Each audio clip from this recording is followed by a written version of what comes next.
تو دوسری جانب الیکشن کمیشن کی ووٹرز لسٹوں سے متعلق بڑا انکشاف، مردہ قرار دیے گئے 1,15,100 ووٹرز کو زندہ تسلیم کر لیا گیا۔ الیکشن کمیشن نے دوبارہ تصدیقی عمل میں مردہ قرار دیے گئے ووٹرز کو زندہ قرار دیا۔ پہلی تصدیقی مہم میں کل 32,08,895 ووٹرز کو مردہ قرار دیا گیا تھا۔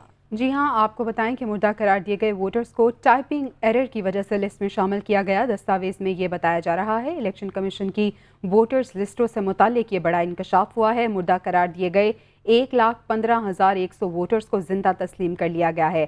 دستاویز میں کہا گیا کہ پہلی تصدیقی مہم میں کل 32,08,895 ووٹرز کو مردہ قرار دیا گیا تھا، لیکن مردہ قرار دیے گئے ووٹرز کو ٹائپنگ ایرر کی وجہ سے لسٹ میں شامل کیا گیا۔ دستاویز یہ بتا رہی ہیں الیکشن کمیشن نے دوبارہ تصدیقی عمل میں مردہ قرار دیے گئے ووٹرز کو زندہ قرار دے دیا ہے۔ الیکشن کمیشن کی ووٹر لسٹوں سے متعلق یہ بڑا انکشاف سامنے آیا ہے۔ مردہ قرار دیے گئے 1,15,100 ووٹرز ہیں جنہیں زندہ تسلیم کر لیا گیا ہے، اور یہ بتایا گیا ہے کہ مردہ قرار دیے گئے ووٹرز کو ٹائپنگ غلطی کی وجہ سے لسٹ میں شامل کیا گیا تھا۔